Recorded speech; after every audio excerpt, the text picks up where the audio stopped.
Welcome back to the Football Fitness Federation podcast. This is episode 168. I'm delighted to be joined on the podcast today by Professor Michael Gleeson. Michael, how are you?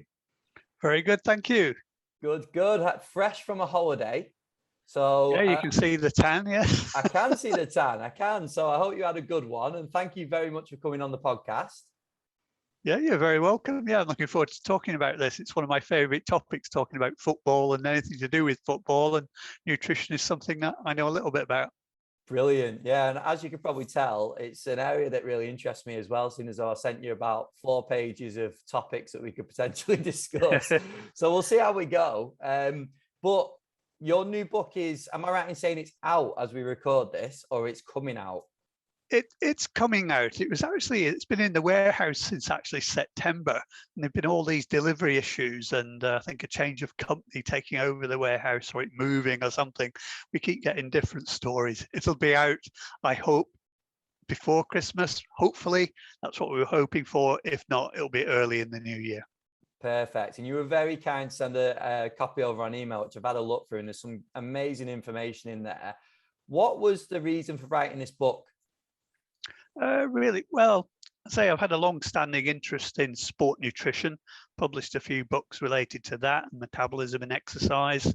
And then I got involved in writing this Uefa expert group statement on nutrition in elite football, and that was published just last year. Well, the actual hard copy came out this year in the journal, in the British Journal of Sports Medicine, sorry. And yeah, it's a science paper. It's written for scientists. It's about the macronutrient and micronutrient requirements and the supplement ergogenic effects of certain dietary supplements for elite footballers.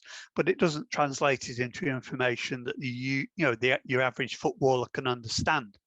So that was the aim of the book, to take that science information, evidence-based information about what footballers should be eating, when they should be eating it, how much of it they should be eating on different days, training days, match days, etc., recovery days, and put that into information that the average footballer, professional or amateur, right down to pub level teams, can understand. And to do that, you've also got to take that information and put it into real foods. So got on board a couple of excellent performance chefs, Rachel Muse and Bruno Cirillo, who's also head of nutrition at FC Nordirland, if I can pronounce it correctly, in the Danish Superliga. They provided some great recipes of real meals that people can make. Very simple, but very tasty, delicious, very nutritious meals that are suitable for training days and match days, both pre-match and post-match meals. Brilliant. And I was going to ask you initially about the importance of nutrition. I think we do understand that nutrition is pretty important in the modern game. But when I was reading the book and I made that little note, there was obviously the approach of Arsene Wenger, or the views of Arsene Wenger. So can you summarize that for the listeners? Because I think that does a great job in giving that importance, doesn't it, behind nutrition? Yeah.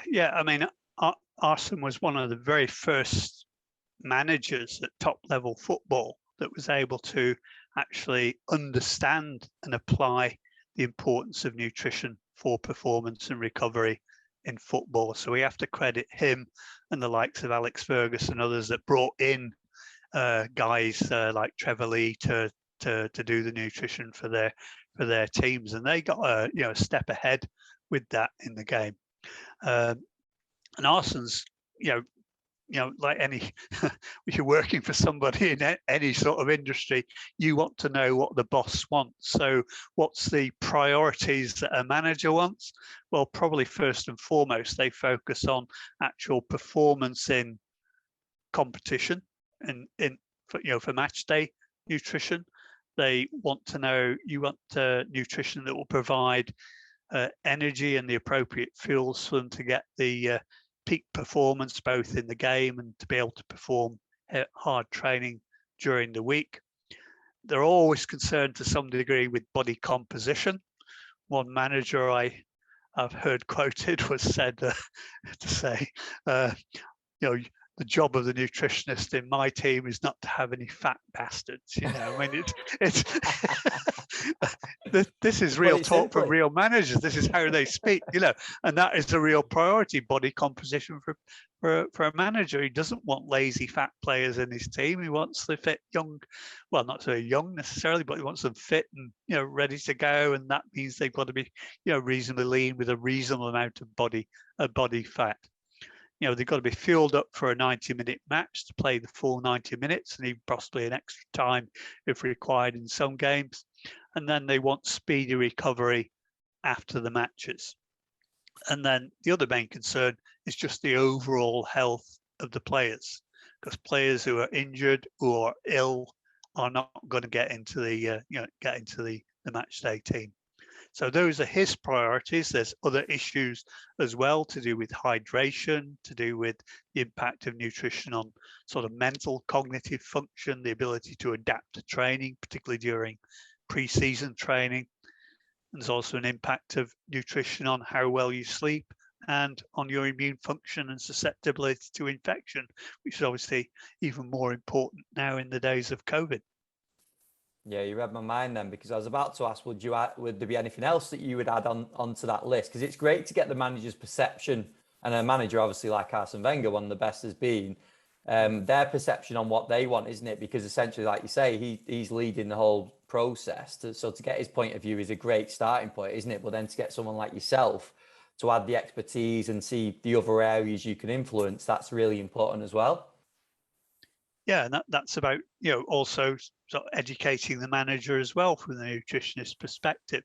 He's got a particular focus on the things he wants, but, you know, making him aware of some of these wider issues as well, because ultimately, you know, the illness, the sleep and all that, and even sort of, you know, rehabilitation from injury, nutrition has an impact on all these things. And ultimately it does influence the availability of players to train and to perform on match day. And, you know, it's about the overall health of the individuals as well. And when we're thinking and referring to like those 4 points really that he makes, that he wants from his point of view, where do you think we possibly need to improve on? Is there one that stands out to say like, okay, we focus, and this is just an example, but we focus well on fueling players for match days. We don't focus so much on the health, or is there something else? Is there other priorities?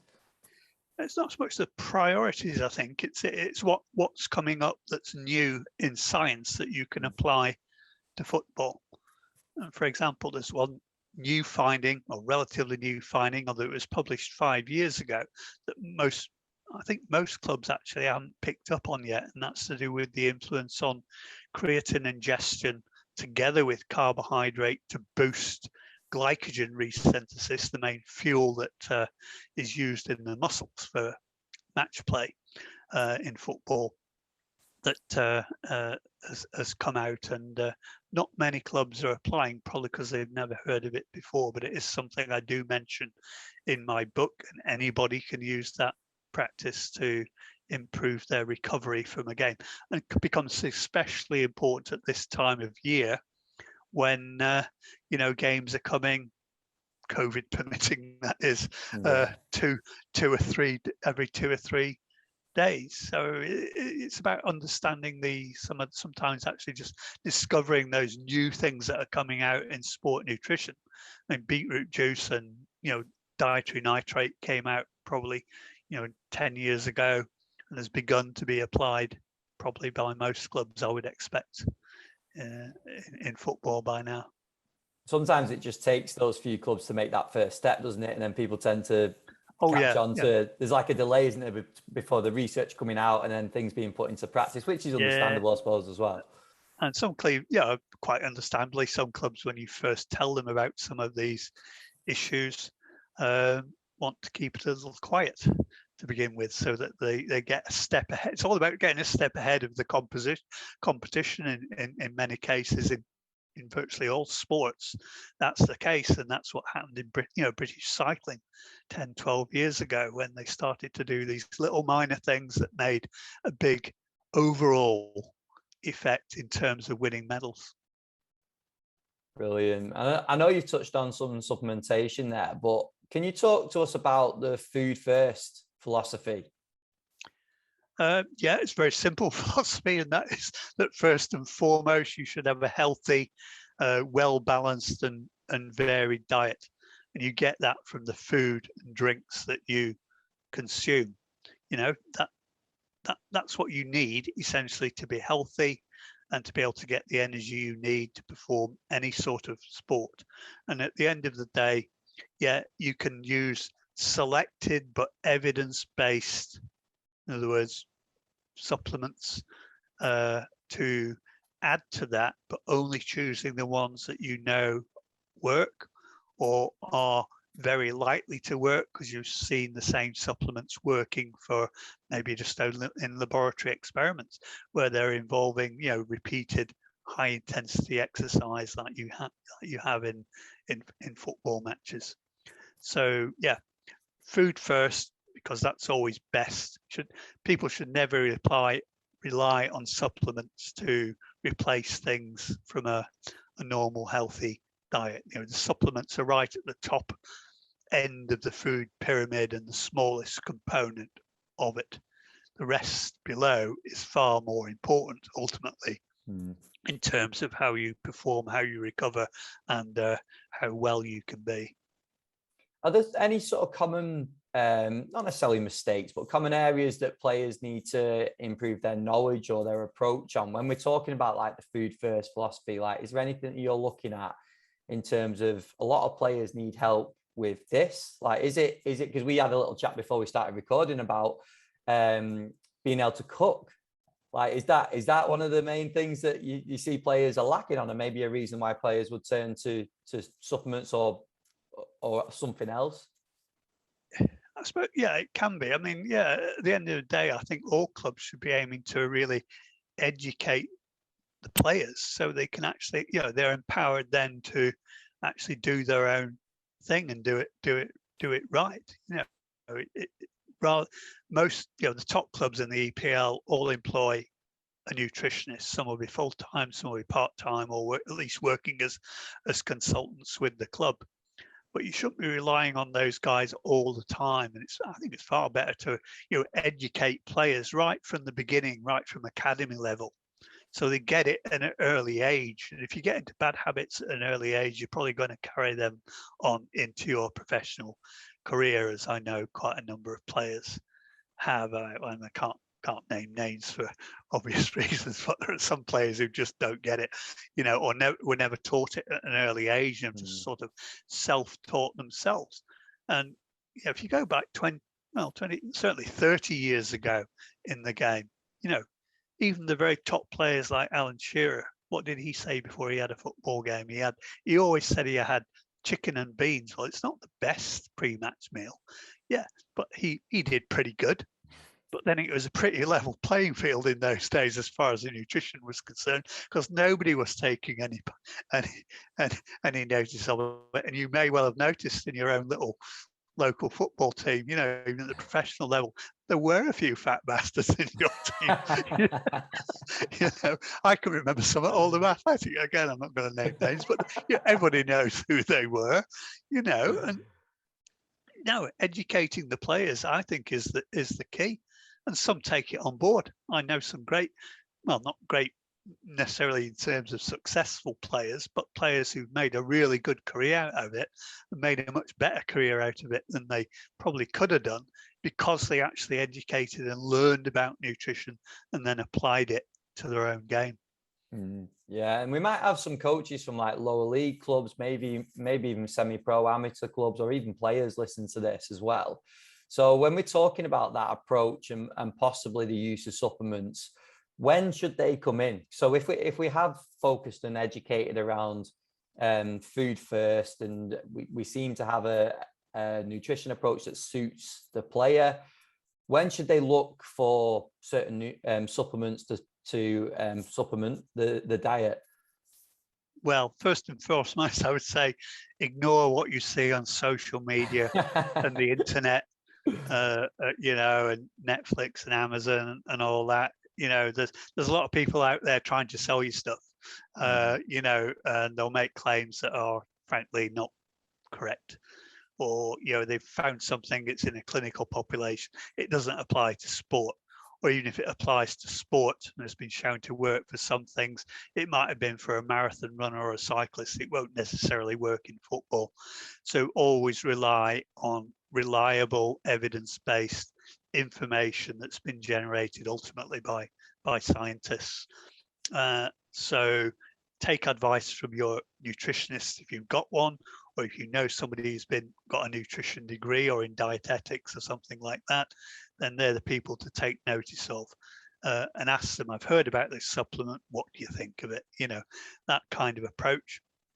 Or go to reliable sources of written information, and hope my book would be one of those, because that's the aim, to sort of dispel the myths of some things that are claimed to work and just focus on the ones that were identified by the Uefa expert group, which was like 31, I think it was, in total, different authors, including all of the Uefa ethical committee, including practitioners who work in nutrition in professional football, as well as scientists who've done the actual research on those kind of supplements.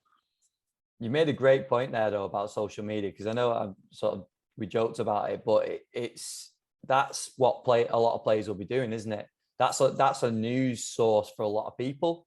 So it's really important that the right information is getting out there in front of players, because essentially a lot of you've talked about educating academy players. Academy players are spending a lot of time, as a general statement, on social media. So it's really important that we're getting the right message out to players across the board, isn't it? Maybe even through those same sources, because that's where they're finding their information. Yeah, you need to focus on your own sport. I mean, don't take it that if something works in cycling or swimming or triathlon, it'll work in football, because it probably won't. Yeah. A lot of these supplements are essentially sport or activity type specific. Caffeine might work in some sports, but it won't work in ones that only last a few minutes, for example. Whereas other things like creatine might be good for doing weights, and they might have a role in certain football scenarios as well, because they also influence repeated sprint performance and muscle glycogen resynthesis after prolonged bouts of exercise, like football, where glycogen is the main fuel. Yeah, brilliant. And I know you mentioned in the book how players' lifestyles can influence the nutrition approach. And it was really interesting reading it, actually, because it got me really thinking, because I think you mentioned in it, and correct me if I'm wrong, but you mentioned in it about players living, apart from obviously the training ground and playing on a match day, a lot of players following quite a sedentary lifestyle, because they're doing so much work at the training ground and on match days. When they're away from that at home, in terms of, if we're looking at calories, they're not burning too many calories. So that has to inform how we periodize and plan nutrition for players, doesn't it? Yeah, it does. If you go back 20, 30 years ago, there was some assumption that players, probably something like a marathon, somebody who's training for a marathon or something like that, and other types of endurance athlete type sports, and that the energy needs of footballers would be something similar. But like you say, the players tend to do most of their exercise when they're at the training ground or playing a game. Outside of that, they're relatively inactive, because often they're trying to rest and recover after a game or a training session. And that's what they should be doing, just focusing on their nutrition before and after the exercise they've been done, which has largely been prescribed by the club, by the nature of the training they've been doing, and the amount of minutes they've been playing in a game on the pitch on match day. So yeah, when they're at home, they're largely left to their own devices, although at the top level, again, in the EPL and other top European leagues, a lot of them employ, either the club employs them or the players employ them themselves, these performance chefs who can take the information that's been provided by a club physiologist, fitness and conditioning coach, or a nutritionist who knows what the players have been doing on a day-to-day basis or expected to be doing on a day-to-day basis, and can translate that energy requirement and the macronutrient in terms of carbohydrate and protein requirement into really nice tasty meals. So it's like eating out at a high-end restaurant every day, but somebody's coming along and cooking it or pre-preparing that food and delivering it to your home so that it's ready for the player and often their families as well to consume at that time. Alternatively, you try and educate the player's partner if they're lucky enough to have a nice, shall we say, lady or somebody else who will kindly prepare them a meal when they come back home after their day at the club. Yeah, and how does that then influence? So if we're talking like a midweek day and maybe the player's off and their energy requirements going to be lower, might sound obvious, but what are some of the changes that you would make to their approach on that day, bearing in mind that they're probably going to go back into training the following day and they're going to have trained the day before? Yeah, I mean, unless they're really looking to lose body fat and lose some weight, then players should never actually be consuming a really low carbohydrate diet. They always need at least a moderate amount of carbohydrate because they'll probably have trained the day before. So they're going to need to recover their liver and their muscle glycogen levels to be able to train just as well the next day. And every so often, again, you're building up to a match day when it's going to be a high carbohydrate meals on the day before the match, on a match day itself, and the day after, which is the recovery day when you're trying to replenish everything you've used up. So very rarely that players will be on a low carbohydrate intake. And you also want to encourage them every day to have a relatively high protein intake.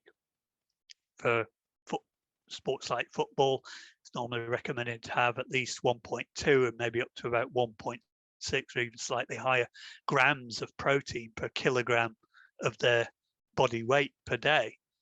So that's considerably more than probably the average person eats, but that's needed to repair those muscles and to help reduce muscle soreness after intensive training or after the match play. So usually the protein intake remains pretty constant no matter what sort of day it is, and it's simply adjusting the carbohydrate and the fat intake to meet the expected sort of overall daily energy requirement.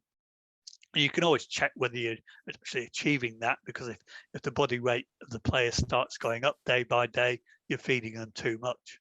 If it's going down, you're not feeding them enough.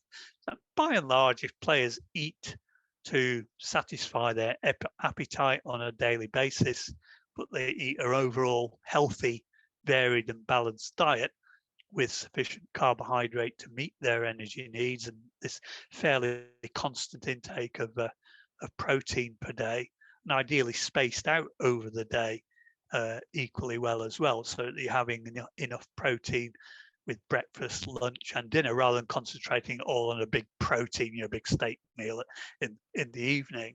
Have more protein that you might normally have for an average person at breakfast and lunch to make sure you spread that over the day. And that's the way you maximize things like training adaptation, or if you're looking to put on some extra muscle because you've been, managers told you you're weak in the tackle, you need to bulk up a little bit in terms of your muscle mass, then that's the way to achieve it.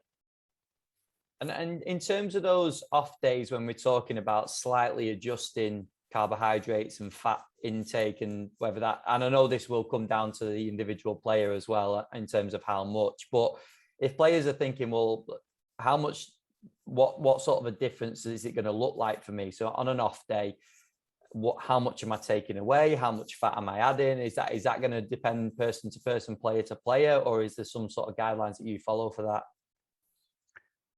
that? Well, the two main influences are again, sort of how much energy you've expended during the day. If it's just a complete sort of rest recovery day, which often might be sort of say the day after a game, if you've played the full 90 minutes, then you can expect, for the average player, the average body mass is about 75 kilos for a professional player. So, you're going to need round about something 2,000 to 2,300 calories to cover your needs if you're going to be relatively sedentary, let's say, that day, because you're just doing resting recovery and not much else. If you're doing a bit of training, then you might need to add a few hundred calories to that.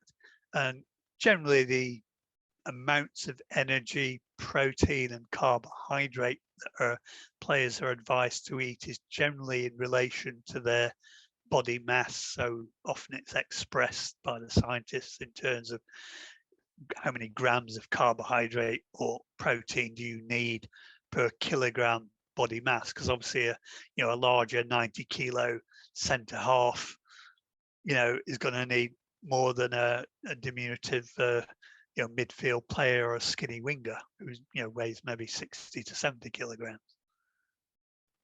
Yeah, and getting into that sort of individualized approach as well. You've just mentioned the differences between some positions, but that surely has to come into play as well, from the demands on the pitch of the different positions, the type of player, I suppose the type of body, the type of the player that you're dealing with. There's a lot of factors that come into it, isn't there? But how are you looking at the positional demands of the player affecting the approach in terms of nutrition?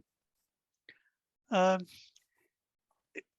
sometimes it can be difficult to interpret. I mean, it's fairly clear, obviously, that the goalkeepers, for example, on match day, we know they need about 500 to 600 kilocalories less than the outfield players in general, and that's probably true for training as well, because they just don't move around as much. For other positions, it really depends. It's not only just on the position. You can't just say a centre back needs this and a midfielder needs this and a forward or a winger needs this. It really depends actually on things like the actual role in the team. So you can be talking about a defensive midfielder like Ndidi for Leicester, as opposed to a box-to-box midfielder like Kante. Sorry, I'm using all examples who played for Leicester, but that's two contrasting players who would have different energy requirements. Then Ndidi is a bit bigger than Kante, so that sort of balances that out to a degree.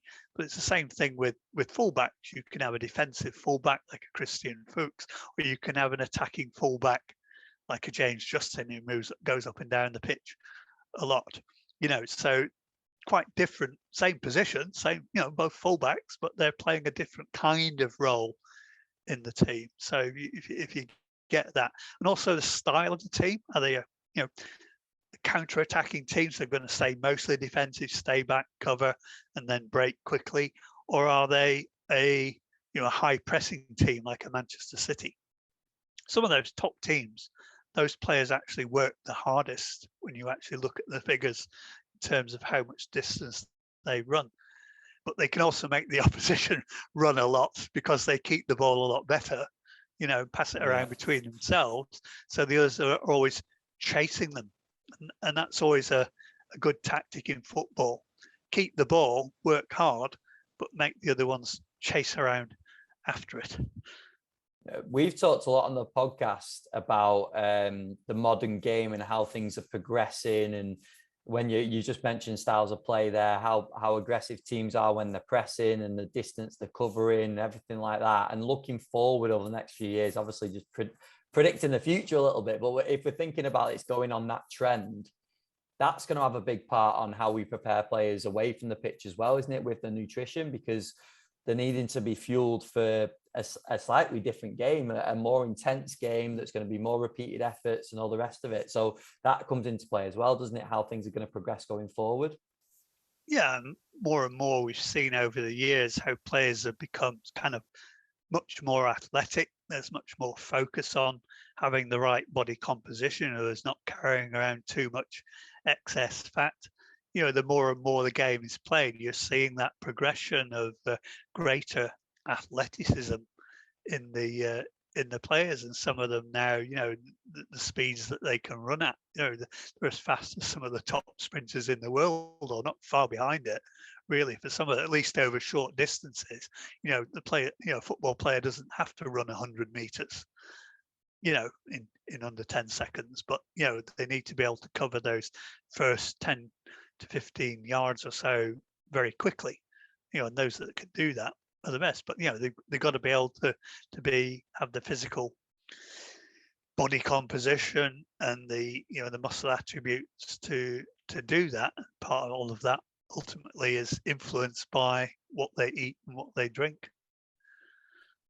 And I was going to ask about what is probably a macronutrient of a lot of coaches' diets in caffeine, because and I'm obviously joking that coaches will rely on it a lot of the time, won't they, to get them through the day. But how does that fit in with players?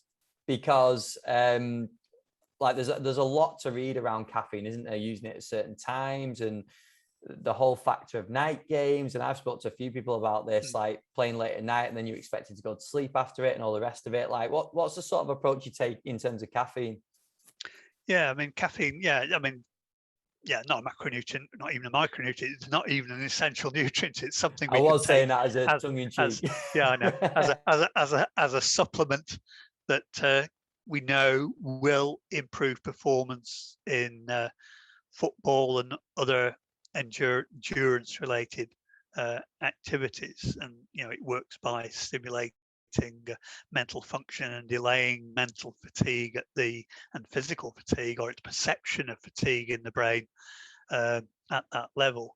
And in football, it is a common supplement, probably the most common supplement that's used, not for training, but for match day performance, because you don't need it during training.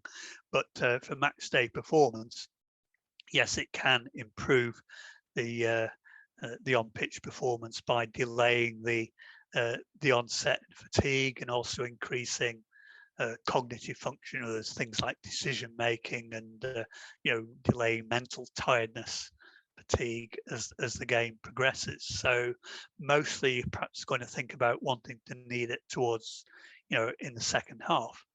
Now you can either give that caffeine in doses about 1 hour before kickoff if you want the level of caffeine in the blood to be the highest it can be at the start of a game.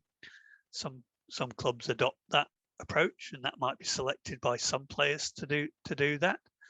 You never know how long you're going to be on the pitch for. Some players might get taken off after 60 minutes. So, if that's likely to be the case, you might as well give them that caffeine right at the start of the game. For those that are going to play the full 90 minutes, you might think perhaps, maybe more important to give them a caffeine boost at half time. And rather than giving it in pill or powder, which would be the normal way of consuming the caffeine, unless you prefer to take it as just a strong cup of coffee, or maybe a couple of cups of coffee would give you the right sort of dose pre-match. At half time, you want the caffeine to be much more rapidly absorbed than it is from pills or powders or even coffee. So the fastest way is to actually give players caffeine containing chewing gum. You can get chewing gums commercially that will provide you with 100 milligrams of caffeine per single chew of the gum. So you take one or at most two of those at half time, and that is rapidly absorbed because that you chew it, and quite a considerable amount of that caffeine is actually absorbed through the lining of the mouth. It doesn't have to go down into the gut and be absorbed that way, which is the way it is through coffee and powders and pills. And you get a much more rapid increase in the blood caffeine concentration by doing it as a gum. And that's what you need if you want it to kick in, towards the last 20-25 minutes of the second half. You need it to be rapidly absorbed, and you can only achieve that really by having caffeine gum at half time. But always remember to spit out that gum before you go onto the pitch, to avoid that potentially life-threatening risk of actually you inhale that gum, because you're chewing away and it goes down your airway. you can block your airways, and you could kill yourself doing that. And I've seen some players going onto the pitch still chewing gum. I would never ever recommend that for health reasons. Yeah, and I know you tell a story, and I've heard this before, and I'm sure many listeners have, behind a certain Leicester former England striker, his sort of approach with energy drinks and relating it to caffeine. But what about the sort of overuse of caffeine? If players are drinking like a lot of coffee throughout the day, or they're maybe drinking coffee and then they're having some sort of supplement at the club, and it's all a combination, like, where does that fit in? What's the approach with that? Oh yeah. I mean, you don't want to be drinking things like Monster and Red Bull energy drinks, and then having additional caffeine from the supplement, because the sports scientists or the nutritionists say, everybody else is taking this caffeine, you should be as well. You got to, the nutritionist or the guy who's advising on the ingestion of these ergogenic performance enhancing supplements before or during the game really needs to be aware of what the usual habits of the player are. And as you mentioned, another alternative to coffee or pills or powders or gum is to take energy drinks, like the ones we mentioned there. And would they, if a player preferred that, because obviously you've mentioned a few of the ones that are available, would that be, would you prefer other, you've mentioned the gum, you've mentioned sort of coffee, things like that, would there be a preferred way of getting caffeine into the system, or is it a case of personal likes and dislikes? Well, I think anything that's taken on a match day has to really also suit the player, and the player has to tolerate it, even like the way that particular supplement or food or whatever they're having is. Some players will prefer to take it in the form of an energy drink, and I think you just let them go with that. As long as they're still getting the same effect. Just a different sort of route or food or beverage item that they're consuming to achieve that effect. But if that's what they're used to, generally they know that works for them. There's always that argument. And that's what Alan Shearer used to say about chicken and beans as his pre-match meal. Well, it always worked for me. Question is, could he have actually performed better and scored more goals, even if he'd actually taken on board something actually a little bit more suitable than chicken and beans as his pre-match meal? You'll never know, because he didn't try it. But when players get used to something, it doesn't upset their stomach, which is always another issue with trying out new stuff. You should always try out these things in training first to find out, does it suit you? Do you tolerate it? Does it work for you? Even, do you actually feel that sort of little mental kick you get from that caffeine?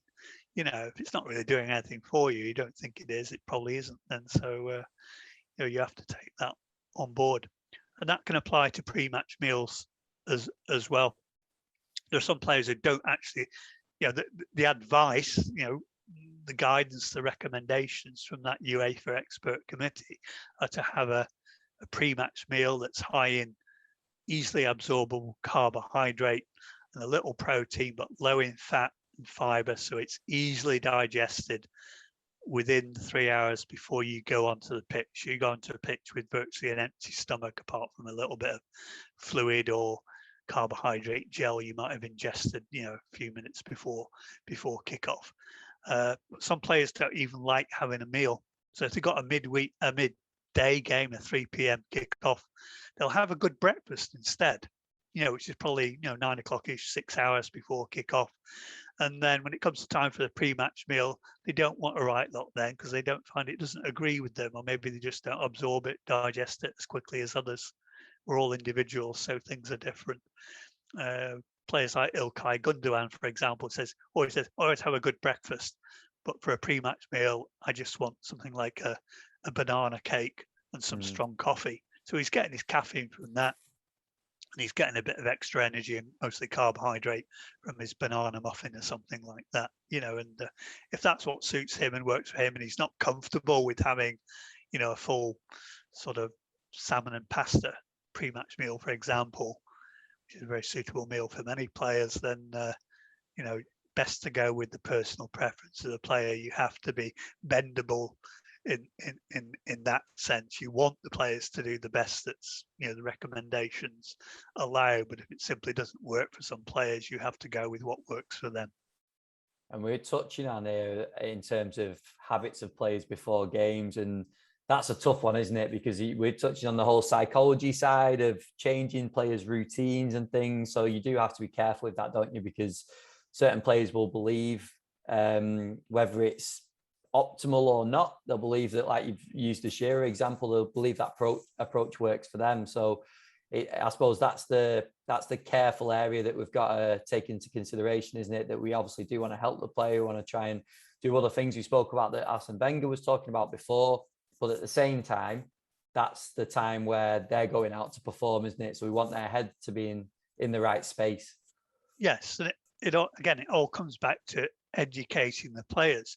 You can tell them, this is what the experts say should work best for people who are going to play a football match to have on match day, in terms of your nutrition for pre-match, and also this is a sort of thing you should be eating post-match. So that if you can get that on board in their brain, this is what you should be doing. If you're doing something different, start to question why you're doing it different. Have you actually tried this other approach? It might actually work even better than what you're doing now. So why don't you try it before training? And try it out in training. See how you feel with it. Don't wait till match day to try it out. You should never be doing new things like that on match day, because it could go the other way. Might not be good, not be bad for your performance. So find out in training where these things actually work for you, and whether changing your habit can actually improve yourself a little bit. You're only ever talking about sort of small percentage increases in performance. We're not talking about vastly improving people, but it can make that little extra difference, particularly when you've got a hard game against a tough opposition where you're going to have to really work hard to get your points. Yeah, definitely. And the other thing is, and I know again something touched on in the book, is the utilising feeding opportunities and hydrating opportunities as well. So not only in the game, but you could touch on that if you wouldn't mind, but also throughout the week as well, like in terms of where the opportunities we can take advantage of to make sure players are fueled optimally. Yeah, during the game, there's very limited opportunity to take on board, fuel or fluid, and the main concern during match play is always to try and make sure players don't get dehydrated and they're getting little tops up of carbohydrate wherever possible. And you might have heard about this idea of mouth rinsing of carbohydrate drinks. In other words, you take a slug of a carbohydrate drink from a bottle and you swish it around in your mouth for about 10 seconds.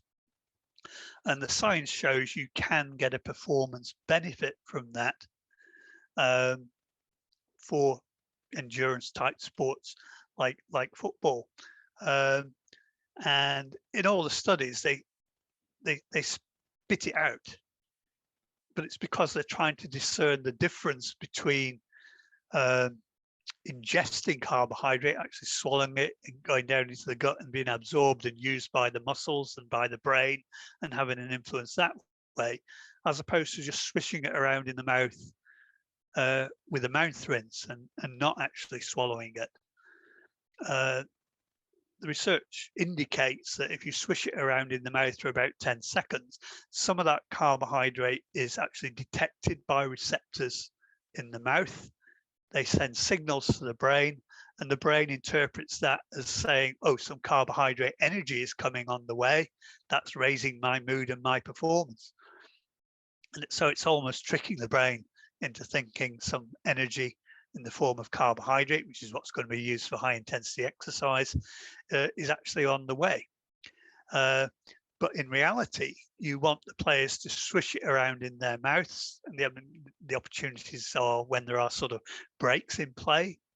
Somebody's on pitch being treated for an injury. You've maybe got 20, 30 seconds or so when you can be handed a sports bottle from the sports scientists on the pitch and have a little swig then. And you see players spitting it out, but they shouldn't be, because if you swish it around your mouth, you might get a performance benefit that way. But you might also get an extra performance benefit if you're actually able to swallow it, because then you're getting the fluid and the carbs going into your gut. You've got time to absorb it, some of it at least, and that'll provide a little bit extra fuel that way for your muscle and your brain. And your brain will now know, well, I'm not actually being tricked into this. I am actually getting some real carbohydrate fuel energy, so that's the way to do it. Not copy what was done in the studies, because that was just done to determine whether this mouth rinsing had a real effect independent of anything you actually then swallowed, digested and absorbed. Because I was about to ask, when you were talking about that, the benefit, what would be the benefit over not drinking it? But obviously you've summed that up by saying that it isn't, and it's from the studies. So, but you see that a lot, don't you? You see a lot of players doing that. So whether they're doing it thinking that they are getting that benefit, or whether it's just something they do. People have read, the people who are advising them probably have read the papers. They've seen that's what was done in that study. Oh, and that improved performance. So you get the players to repeat that on the pitch. But if you really think about it, the logic of it is you shouldn't, if you don't need to spit it out, don't swallow it. Get the full effects. Yeah, indeed, double whammy. Yeah, brilliant. Another area, we could probably do a whole podcast on this, but I had to ask around, because a few episodes ago, we actually had Tom Hewlin, who's from Forest Green Rovers, on the podcast. Right. And I'm sure you know that Forest Green, they take a veganism approach to the club, so to how the players prepare. It's not just food. There's a lot of other factors to the club as well. But in terms of food, they are the as far as I know and what they put out, they're the world's first vegan club.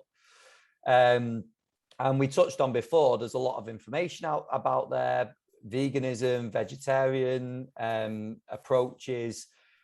Can you be vegan or vegetarian and perform at the top level in the Premier League? I'd say probably you can, but you would need some serious nutrition advice to be able to achieve it. Not so much in terms of carbohydrate, because we get most of our carbs from plant food sources anyway, but there are other issues, like a vegan diet doesn't contain any B12. It might be lacking in iron unless you're very careful about your selection of food sources. It could be lacking in calcium because you're missing out dairy products, milk and cheese and yogurt and that kind of thing. So there are concerns over both, I would say, overall energy intake, sufficient protein intake, iron, and some of these other essential micronutrients like iron itself, but also vitamin B12.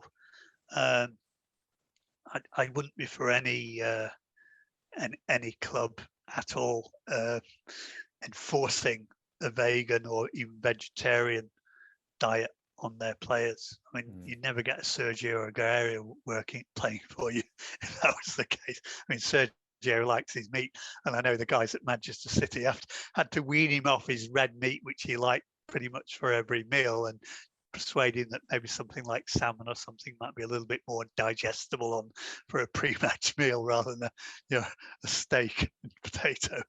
So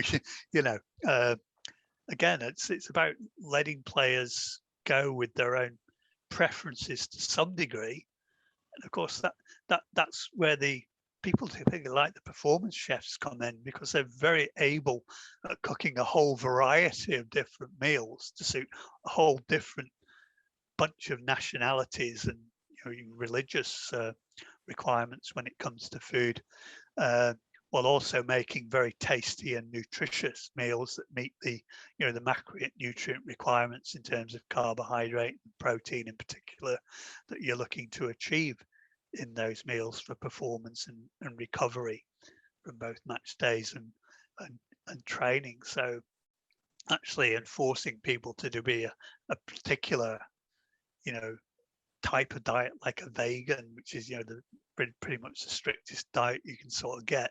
Vegetarian isn't too bad as long as you allow things like eggs and dairy products, that's considerably more flexible than a very strict vegan, plant only, nothing from animal food sources sort of approach. I would be seriously concerned that players were not being nourished sufficiently.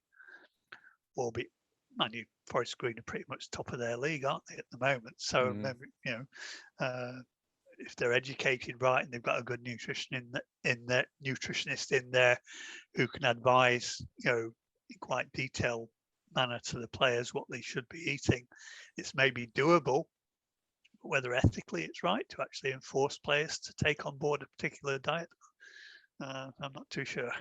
Yeah, but the thing is, there's more players that I think just as society as a whole, there's a lot of people that are using vegan diets or vegetarian diets as their approach now for whatever reason, isn't it? So when you talked about some of the micronutrients that people might be low in from dropping certain food types, if you had a player come to you that wanted to take a vegan approach and wanted to do it, if we revert back to sort of the food first approach, trying to do it through food as much as possible, do you think they could get everything they need from food if they're really open to planning things out the way they need to, or is there going to be a need for supplementation because we're taking food types away?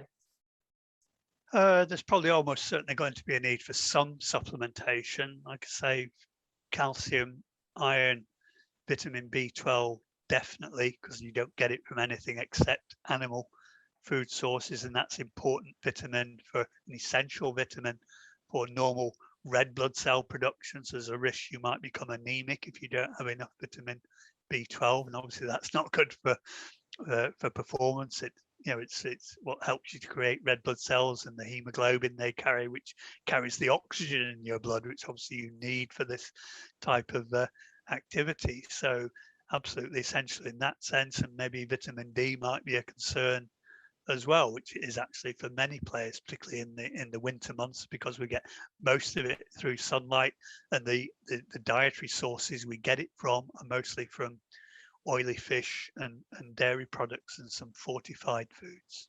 Yeah, no, I just think it's an interesting area to cover, isn't it? Because it's definitely becoming more apparent, and I think it's something that more players are going to look towards. And I know there's some Premier League players that are taking that approach now, but it's just making sure that they're doing it in the best way possible, I suppose, isn't it? Yeah, in many respects, it can be a very healthy diet because you're getting very, very little, if any, saturated fat in that diet. You're getting all the nice sort of healthy fats, the polyunsaturated and monounsaturated fats. You're getting plenty of vitamins, minerals, all these plant polyphenols and other compounds that are in there, which are generally all good for health. And your gut microbiota will like that sort of diet because it'll provide them with plenty of fiber as well. And provided you get enough protein and carb and these other focus on the micronutrients that you might be missing with that sort of diet, and supplement with that where necessary. And in part that might need some degree of monitoring of your players. Again, at the top level, EPL players get blood samples taken from them during pre-season, maybe another time during the season, to check their various status for these various micronutrients. And things like vitamin D and iron in particular will be a particular focus of those. So you can check through some blood tests whether or not you're getting enough of those essential micronutrients, and then you can correct it appropriately through promoting certain foods in the diet or by taking an appropriate supplement. And is that something you'd encourage for players to do anyway, regardless of what diet they're following, to get bloods done, just to have a look at exactly what's going on and then give it a little bit more of a personalized approach to supplementation or whatever is needed? Yeah, again, sometimes it comes down to the budget of the club or the individual. If you're talking about an amateur player who's going to have to do that kind of for themselves, but they can get their blood checked once a year, and probably the best time to do that is probably at the start of pre-season. See what status are you then.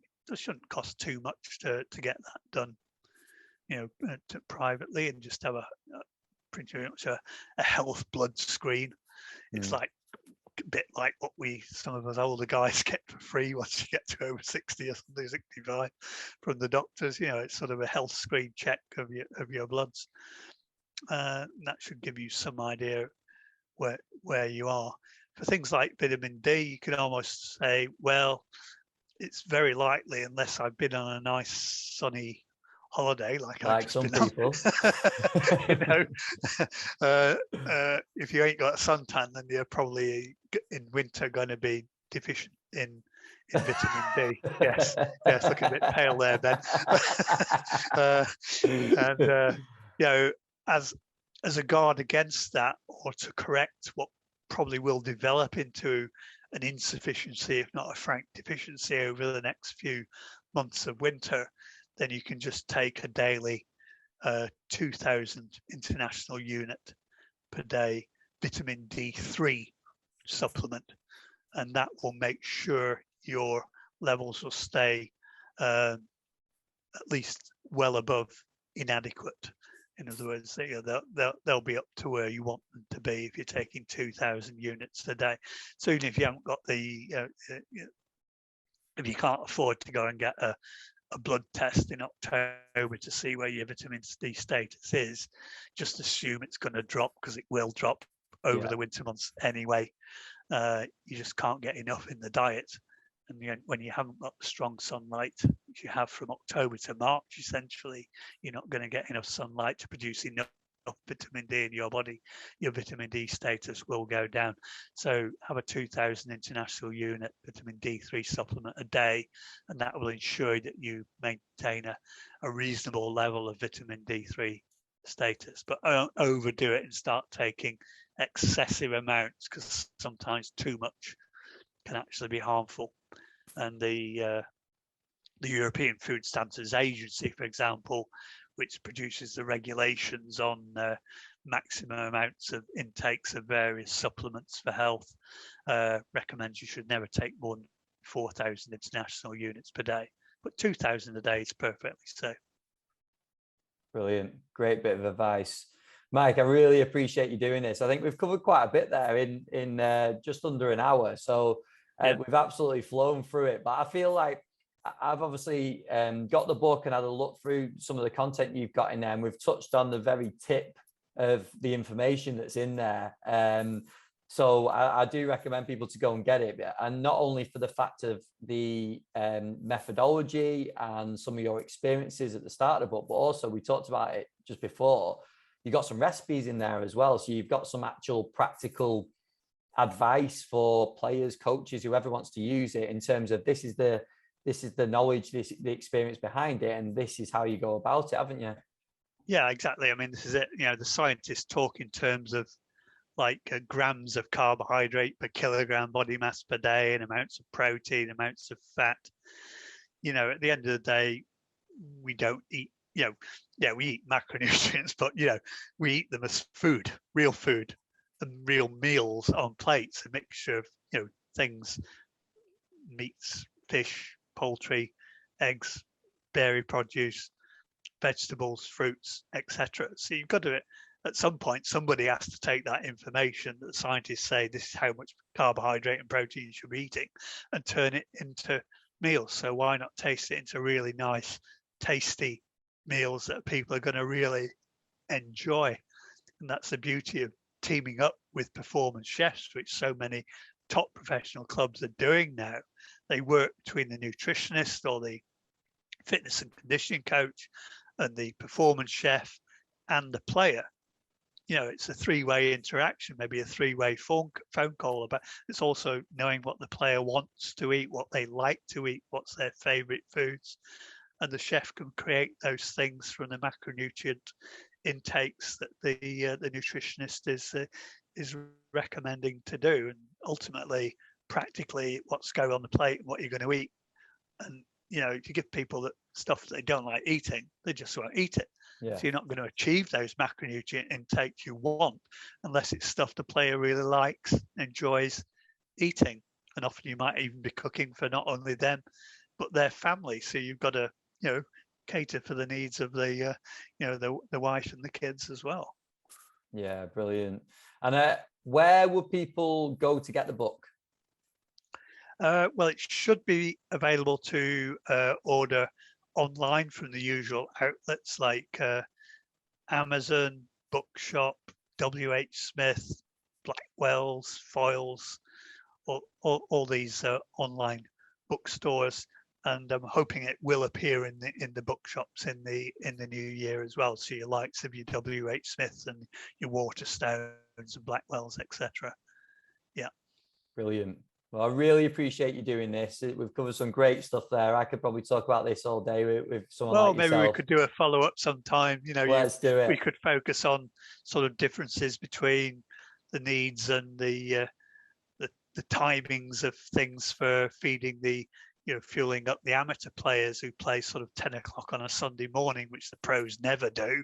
Yeah. And the needs of both the amateur player and the junior players, the academy players who do most of their trainings in their evening after a full day at work or at school, whereas the pros are doing most of their training in the morning. So there are subtle differences, and that influences the sort of food strategies you're going to have on those sort of training days and match days. And that's we could spend another hour on that, I'm sure.